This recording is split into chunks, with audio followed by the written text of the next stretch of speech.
Hello everyone, welcome to LevelUp IAS. Here we come again with another segment of UPSC podcast series. I am Pooja Sharan and I have been student of Sir of Anthropology at LevelUp IAS. Today I got an opportunity to interview Sir and I am very delighted for this interview. Welcome Sir. Hello Pooja. Karan Sir has been a renowned faculty of anthropology and is loved by all students. Sir has been mentoring students from last 4 to 5 years and the results have been very great. So sir, since I have been your student, I know that you are very friendly with students outside the class. And inside the lectures, you are very insightful, very philosophical and very engaging with students. Students listen to you very calmly. Sir, how do you do that? Actually, I have never thought about this कि ऐसा क्यों होता है. I mean, this is something that I'm getting to know from you. So second thing that the first thing that you mentioned कि I'm friendly to the student, that's I believe that's my duty.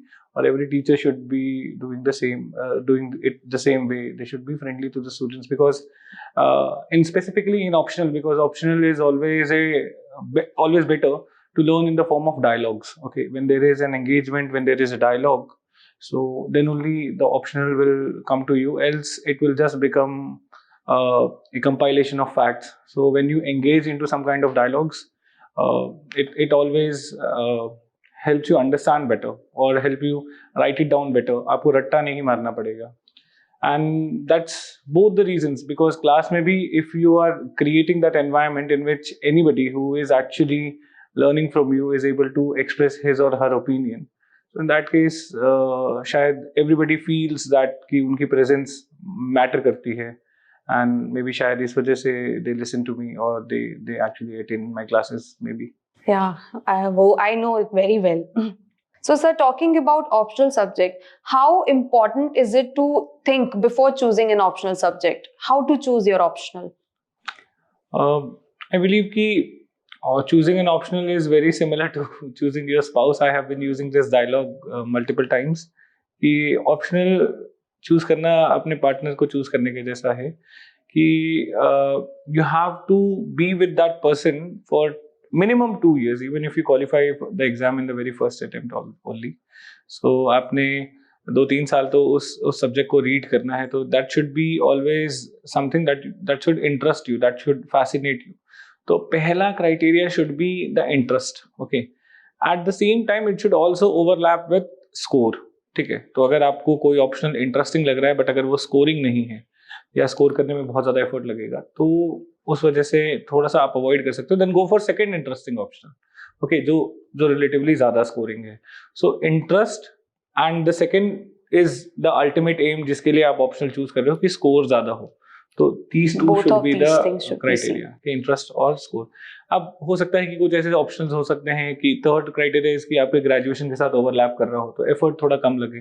तो आपने किसी एक particular subject में से history में आपने graduation की है या पॉल साइंस में ग्रेजुएशन की है या फिर सोशियोलॉजी या एंथ्रो या फिर कोई इंजीनियरिंग सब्जेक्ट अगर आपने ग्रेजुएशन किया and you have had a good command over that subject, तो in that case that should also be one of the criteria कि ओवरलैप कर जा रहा है आपके एफर्ट से, तो आपको एकदम स्क्रैच से बिल्डअप नहीं करना पड़ेगा.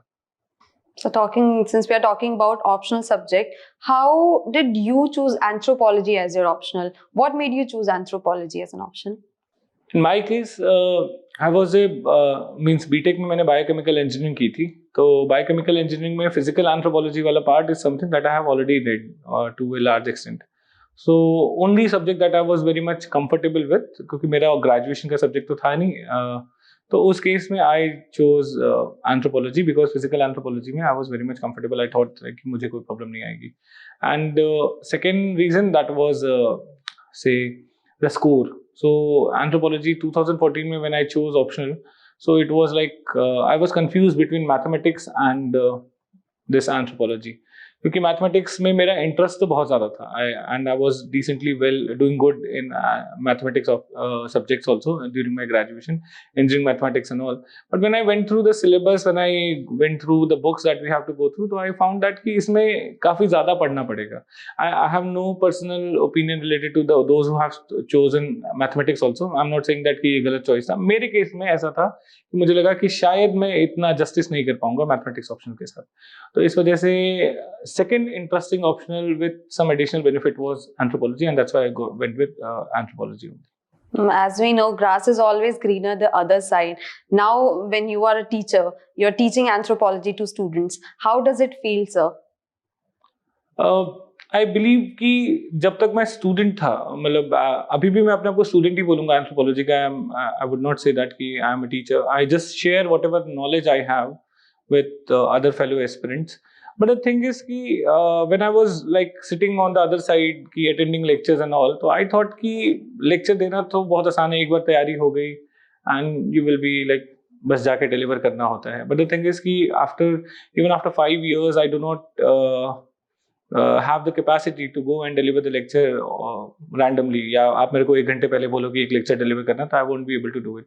For every lecture, I read like 3 to 4 hours minimum before the lectures, and that 3 to 4 hours after 5 years of class, in this industry. So before that, for every lecture, I used to read like 7 to 8 hours, and then used to deliver a lecture that was hardly of 2.5 hours. Okay. So I believe कि उतना ही effort teacher put करता है, and वो करना भी चाहिए, because ultimately it's the love for the subject. I'm learning more day by day. मतलब मैंने जितनी anthropology UPSC की तैयारी करते समय नहीं सीखी, उससे कहीं ज़्यादा मैंने lectures देते देते या अपनी knowledge को share करते करते सीखी है. And I do not have any hesitation in expressing that कि I have learned a lot of anthropology from my students only, because हर लेक्चर में व्हाट एक्चुअली हैपेंस इज कि आपके स्टूडेंट्स आपसे बहुत सारे डाउट्स पूछते हैं, and these doubts are something a new perspective to look at the same phenomena. मतलब मैंने तो कभी शायद उस तरीके से सोचा ही नहीं, and that's why the doubt is coming up. And बहुत सारे केसेस में वो new perspective actually help me read more और explore that particular topic in a different manner, and maybe I might be able to better connect the dots. Maybe उस topic को ज्यादा बेहतर समझ पाऊंगा, या उस टॉपिक के और डिमेंशंस को एक्सप्लोर कर पाता हूँ. तो इट्स ऑलवेज लाइक कि उस डायलॉग से the teacher benefits equally from the students as well. But yes, effort तो बहुत लगता है एक lecture देने में. Oh, such an interesting experience, sir. Sir, talking about the doubts only, when in your class, when I was studying in your class, I had also some doubts. So sometimes students think before asking their doubts that कहीं वो irrelevant तो नहीं है. तो how do you see that? Like, what should a student think before asking their doubts? I think ज़्यादा नहीं सोचना चाहिए कि रेलिवेंट है नहीं है. ठीक है, अगर इरेलीवेंट होगा तो teacher himself might point out कि ये डाउट इरेलीवेंट है, किसका कोई सेंस नहीं बनता.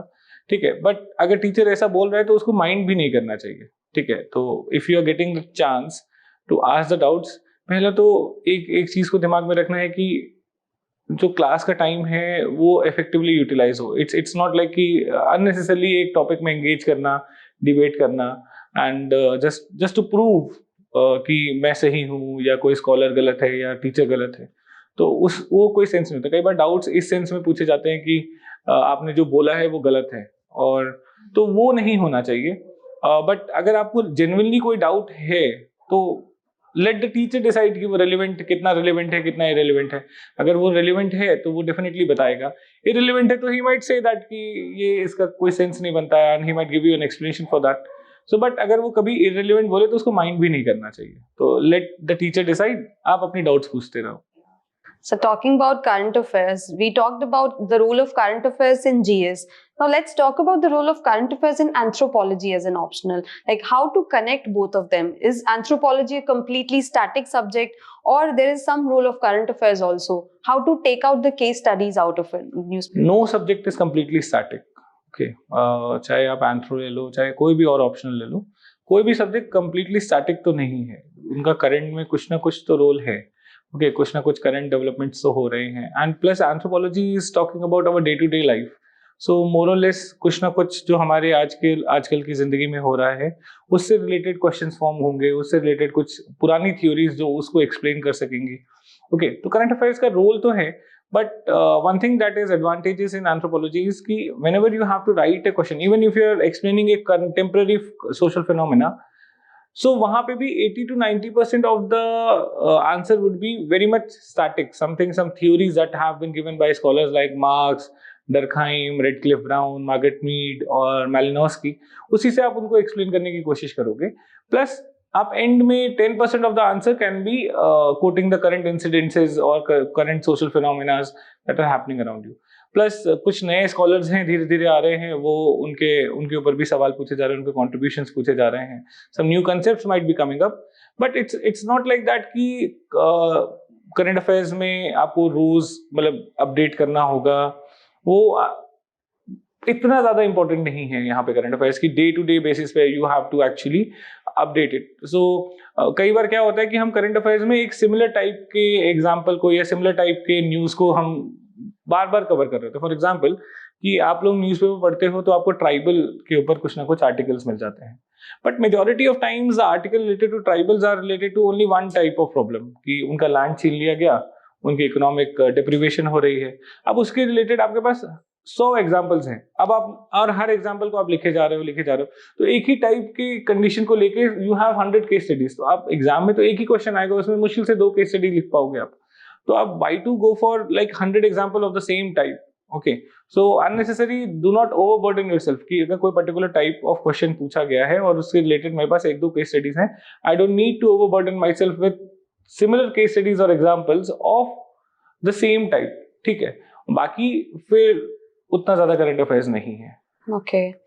So every year after the results, we see many students who have studied from you, they have secured great ranks in UPSC examination and they have become officers now. So are they still in touch with you or officers बन गए हैं और भूल गए हैं, कुछ ऐसा है?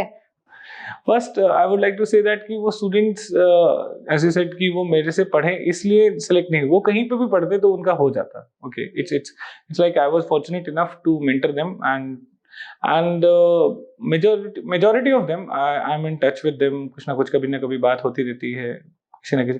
कई लोगों ने अपने छोटे भाई या कोई कजन या किसी को मतलब मेरे पास भेजा है फॉर मेंटरशिप में भी रिलेटेड टू एंथ्रोपोलॉजी और इवन जनरल मेंटरशिप के लिए। So yes, many of them are in touch with me and कुछ लोग maybe because of their busy schedule अभी टच में नहीं है। And how has anthropology has helped them in becoming officer? Actually, I never had an opportunity to discuss this. मुझे लगा कि शायद ये पूछना थोड़ा सा awkward सा हो जाएगा। I never discussed this, but maybe in future जब मेरे को थोड़ा टाइम मिलेगा या they feel suitable, I'll ask them कि anthropology का क्या रोल रहा है उनके एडमिनिस्ट्रेशन।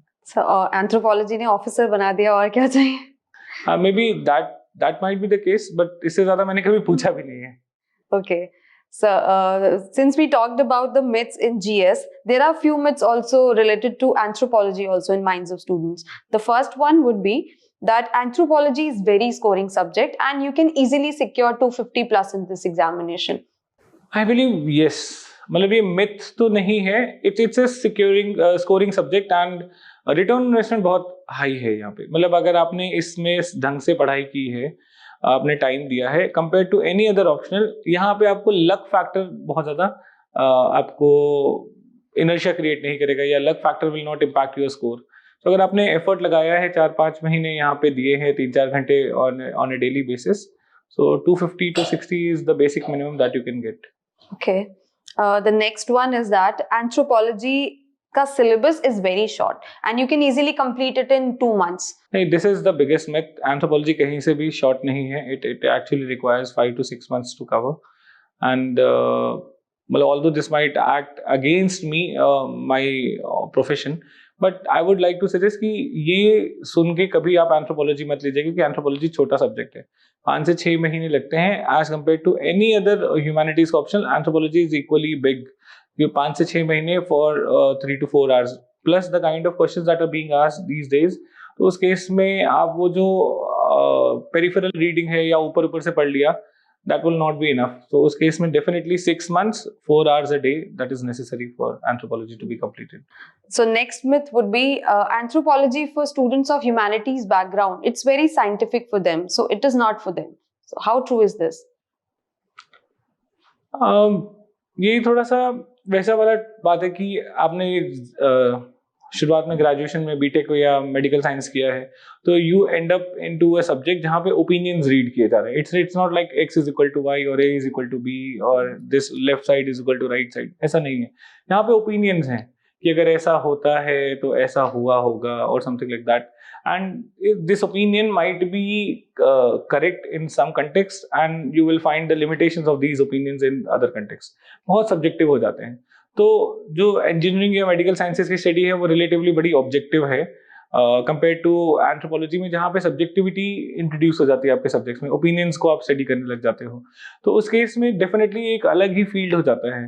तो the people coming from science background might find it like कि काफ़ी ज़्यादा सब्जेक्टिव है, while the people coming from arts background they will find that कि they have already read opinions, they have been exposed to such kind of idea, तो उनको लगता है कि हाँ ये opinions के साथ उनका comfort है, so they will find that कि काफ़ी ज़्यादा scientific है. Okay, because these opinions they show they are actually reflecting some kind of patterns कि life में या कुछ social phenomena में कई सारे patterns visible हैं.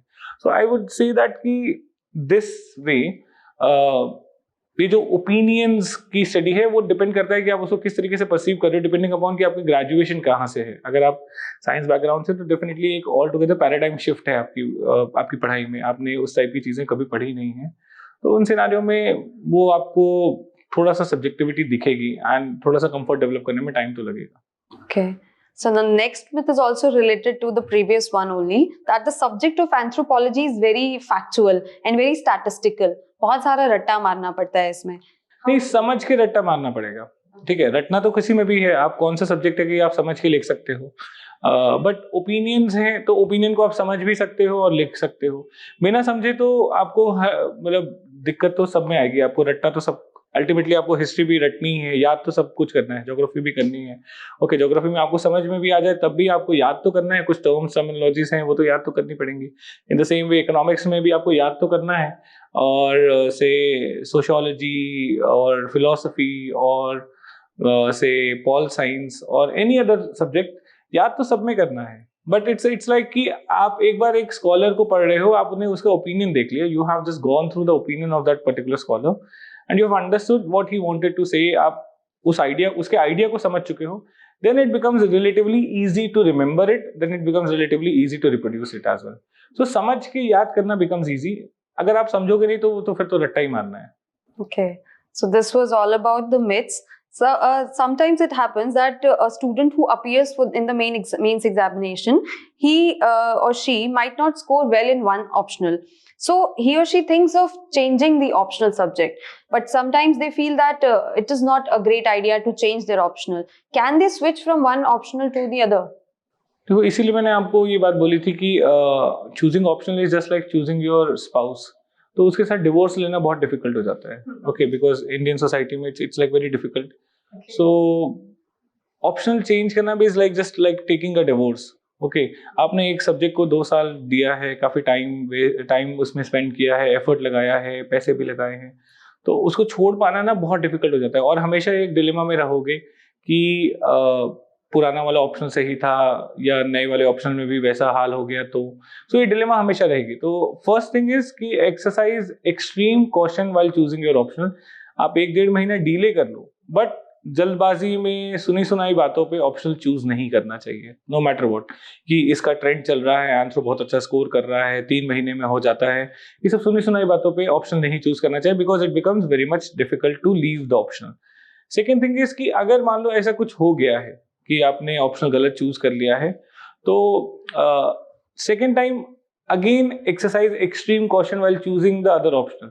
और कई बार ऐसा होता है कि देयर इज अ स्टूडेंट और 2-3 students came to me this year only, they said कि मेरा XYZ ऑप्शनल है और उसमें मेरे I am not able to score more than 260 और 265 एंड आई बिलीव कि एंथ्रो ले लेना चाहिए. तो आई वाज लाइक कि I was completely opposite to this idea कि अगर आपके 260 से 65 आ रहे हैं तो for that 10-20 marks you don't need to change the optional all together. Rather आप GS में थोड़ा सा एफर्ट कर लो या SA में थोड़ा सा एफर्ट कर लो और 10-15 नंबर वहां पे बढ़ा लो, rather than going for 300 in Anthro. And I cannot be very much sure कि आप ऑप्शनल चेंज करके नए सब्जेक्ट में आओगे तो आप पहले अटेम्प्ट में 260 या 265 भी स्कोर कर पाओगे या नहीं. ओके, सो दैट मीन्स अगर आपका एक डिसेंट स्कोर आ रहा है 240, 250, 260, तो उसके बाद आपको ऑप्शनल चेंज करने की कोई जरूरत नहीं है. या फिर 220 तक भी आ रहा है तो थोड़ा सा अपने ही ऑप्शनल में एफर्ट लगाने की कोशिश करिए, rather than changing optional based on somebody else's opinion. यहाँ पे प्रॉब्लम ये हो जाती है कि कई सारे लोग आपको मतलब बहुत मिसकम्युनिकेट करते हैं या बहुत फालतू सी एडवाइस दे देते हैं कि एंथ्रो ले ले या सोशो ले ले, 3-4 महीने में खत्म हो जाएगा और आराम से स्कोर हो जाएगा. That should not be the case. आपने किसी भी ऑप्शन को चूज किया था तो you had your understanding, you had your own convictions and stick with it. अगर आपको एक डिसेंट स्कोर आ रहा है तो definitely stick with your optional. आपका ऑप्शनल अच्छा परफॉर्म करेगा, आपका स्कोर डेफिनेटली इम्प्रोवाइज करेगा. एक चीज और मैं आपको बताना चाहूंगा कि ऑप्शनल को लेके कि sometimes actually what happens is कि बच्चे मेंस दिए बगैर ऑप्शनल को चेंज कर देते हैं. ओके, व्हाट हैपन कि 2 बार प्रीलिम्स नहीं निकला and they will come to me कि सर मेरे को ऑप्शनल चेंज करना है. तो I find it very absurd कि आपने मेंस तो लिखा नहीं, आपने अपने ऑप्शनल को परफॉर्मेंस देखा नहीं and you still want to change your optional. तो दे से दैट कि प्री और मेंस के बीच का टाइम बहुत कम है, मैं इस ऑप्शनल को रिवाइज कर पाऊँ. ओके, ये तो आपको ऑप्शन चूज करने से पहले तो सोचना चाहिए था. बट सिंस अगर आपने 2 साल दे दिया है तो डेफिनेटली आप उसको 2-3 महीने में आराम से रिवाइज कर पाओगे प्री और मेंस के बीच में. ओके, सो आई बिलीव कि ऐसे चीजों में ये सब चीजें अगर आपको सोचनी भी है तो ऑप्शनल चेंज करने से ऑप्शनल चूज करने पहले सोचो. ऑप्शनल एक बार चूज कर लिया, 2-3 साल लगा दिए तो stick with that optional, it would be better. Scratch से एक नया ऑप्शनल चूज करना बहुत डिफिकल्ट होता है. So it's very important to choose your partner wisely, right, sir? Yeah. Okay, sir. So since we've talked about optional a lot and anthropology also, let's just do a quick spot analysis of anthropology. So if I say overall anthropology में हम पढ़ते क्या है, तो one is like we study humans from all the dimension. Okay, past, present or maybe of across the geography की humans of Papua New Guinea to humans of India to human of USA. So मतलब anything related to human beings will be covered directly or indirectly under anthropology. So the physical aspects of human beings, the social aspects of human beings, the cultural aspects of human beings, the evolutionary aspects of human beings. That's anthropology in short. Okay. अगर anthropology in UPSC देखा जाए तो it's divided into 2 papers. First one is talking about general anthropology related to studying humans from socio cultural, linguistic, biological aspects, and paper 2 is basically talking about Indian anthropology, that is looking at 3 major dimensions: caste, village and tribes. ठीक है, तो इस तरीके से syllabus division है. And last, if I just have to analyze as a subject anthropology, तो last 5-7 साल से it has been doing extremely well. Top 100 में there are around 10 to 15 people or 20 people even more who have been qualifying the exam with anthropology. So overall return on investment काफी सही है. And if you spend like 4 to 5 hours a day for 5 to 6 months, so definitely एक basic minimum score तो आपका आ ही जाएगा. तो return on investment is very high. And second thing is interest. तो काफ़ी ज़्यादा इंटरेस्टिंग है बिकॉज इतने सारे डाइवर्स टॉपिक्स जो हमारे डे टू डे लाइफ से रिलेटेड है, कई सारी चीज़ें जो हम फॉर ग्रांटेड लेते हैं अपनी लाइफ में, उन सब को हम लोग डील करते हैं एंथ्रोपोलॉजी में. Like when we study caste, when we study tribe, so we develop understanding about people who are living beside us but we know nothing about them. So all such kind of things makes this subject very much interesting as well. So yeah, I will agree with you. The subject is very interesting. So sir, before we leave, like I would like to ask one question. Like every year, lakhs and lakhs of students appear in this examination, and around 10,000 students are able to clear the preliminary examination and they sit in mains. But still the success rate is very low. So we have talked about those who are thinking of preparing, who have cleared the examination, but what about those who could not make it to the list or who are not able to clear any stage? Like, see, I don't know about all the 10 lakhs because I believe कि 10 लाख में से serious aspirants कितने हैं. I believe कि serious aspirants is not more than 1 lakh or even 70,000 also. I believe कि इतने ही लोग हैं जो seriously तैयारी करते हैं. बाकी 10 लाख लोग फॉर्म भरते हैं, उसमें से 9 लाख लोग ऐसे हैं कि जिन्होंने शायद कभी कोई बुक भी नहीं खरीदी होंगी या बहुत ज़्यादा कुछ रीड भी नहीं किया होगा, मतलब हैव नॉट, और या फिर शुरुआत में ही गिव अप कर देते हैं. सो सीरियस एस्पिरेंट्स जो बेसिकली एग्जाम दे रहे हैं, they are spending time and effort, are not more than 1 lakh I believe, और maybe 70,000-80,000. I might be wrong also, and मैं बहुत हम्बली बोल रहा हूँ इस बात को. I am not casting in doubt on the rest of the 9 lakh people, but whatever these numbers are, 1 lakh लोग जो भी हैं, अगर आपने अच्छे से तैयारी की है तो whatever you do in your life later on, means इसके beyond भी अगर आप कुछ करोगे तो आप you will be very much successful, because the kind of insights that you have learned while preparing for civil services is extraordinary. आप किसी भी सेक्टर में किसी भी लेवल ऑफ एम्प्लॉयज को बीट कर सकते हो अपनी नॉलेज, अपनी क्यूरियोसिटी और अपने इंटेलेक्ट से. ओके, आप किसी भी इवेंट को देखने का नजरिया ही आपका बदल जाता है once you prepare for civil services. Okay, so do not lose hope. And plus एक चीज मैं बस ये एडवाइस करना चाहूंगा कि बहुत ज्यादा टाइम नहीं देना चाहिए सिविल सर्विसेज की तैयारी को. मींस लाइक कि you should, when you start your preparation, तो you should actually define that this is the time period I will be preparing for civil services, and if I qualify in this many time period, maybe 3 years, so उसके बाद अगर कर लेता हूँ तो it's well and good, and अगर नहीं कर पाता हूँ तो I should actually quit. So ये मेरा पर्सनल ओपिनियन है, जो मुझे अपनी लाइफ में भी एक बार को लगा कि मुझे करना चाहिए था, कि that I should not have given more than 3 years for civil services preparation, or 4 years. That's the max. Okay, कि आपको 3 से 4 साल से ज्यादा नहीं देना चाहिए, 3 अटेम्प्ट से ज्यादा एक बार को प्लान करना चाहिए कि we should be avoiding it. तो पहले से प्लान करके रखना चाहिए कि at max इतना, नहीं तो I will quit. Okay, but it's not to confuse those people जो 5-6 अटेम्प्ट दे रहे हैं. एंड आपकी अपनी अंडरस्टैंडिंग होगी, आपके अपने बैकग्राउंड होगा, you might have a greater financial support from your family based on आपके पेरेंट्स का स्टेटस क्या है सोसाइटी में वगैरह वगैरह.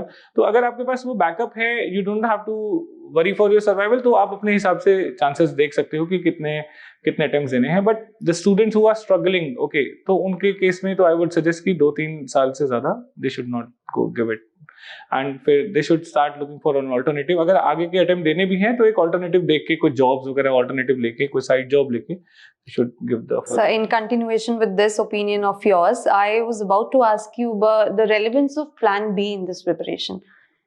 Should we have a plan B while preparing for UPSC also? Plan B, आप पहले से plan B लेके मत चलो कि ये करना है. But what actually happens is कि कई सारे एग्जाम्स ऐसे हैं जो आप यूपीएससी की तैयारी कर रहे हो, वो आपके फ्लो में निकल जाएंगे. ठीक है, आपको कोई बहुत ज्यादा एक्स्ट्रा एफर्ट नहीं लगाने की जरूरत है. ओके, प्लस आप कुछ स्किल डेवलपमेंट कर सकते हो, that will actually help you execute it. से आज के टाइम पे जैसे कि ऑनलाइन फ्री कोर्सेज बहुत सारे अवेलेबल हैं, डेटा एनालिटिक्स पे, ग्राफिक डिजाइनिंग को लेके, एंड इस तरीके के, और ऐसे फ्रीलांस जॉब्स भी बहुत सारी अवेलेबल हैं. तो अगर आप इस टाइप की स्किल सेट्स डेवलप करते हो तो it will always help you to earn a substantial amount of money that will be enough for your survival, okay, or that will give you a very dignified life. कि data analytics का आपको थोड़ा बहुत पता है, या फिर graphic designing के बारे में थोड़ा बहुत पता है, या वीडियो एडिटिंग के बारे में आपको कुछ पता है, and such kind of things that can be learned while you preparing, and that's very much interesting as well. ठीक है, या वीलॉगिंग जो आज के टाइम पे चल रहा है, तो या फिर जर्नल राइटिंग, या और बहुत सारी चीजें आप साइड बाय साइड कर सकते हो. तो लेकिन वो पहले से आपको दिमाग में लेके नहीं चलना चाहिए, because what actually happens is कि plan B, when you go with a plan B, तो आपका पूरा फोकस, पूरा अटेंशन आपके प्लान ए पे नहीं रहता है. You actually divert some of the energy towards plan B, and you don't feel that sense of urgency. But yes, one thing that should be very much clear कि इतने साल तक तैयारी करूंगा, उसके बाद I will look for alternatives. Okay, so the moment if you have read, trust me, if you have read properly, अगर आपने पढ़ाई अच्छे से की है 2-3 साल, तो आप आराम से you can secure a good job, और you can get a very good alternative outside UPSC field as well. Okay, तो आपको प्रॉब्लम नहीं आएगी. Okay, sir. So I would like to thank you for giving me your time, and I'm very delightful and happy that I got this opportunity to interview you. Thank you, Pooja. So this conversation, I think, is going to help many of the students who are thinking of preparing for UPSC, who have just begun the preparation, or who are in the middle of this. So let's hope for the best, and good luck to everyone. Thank you, sir.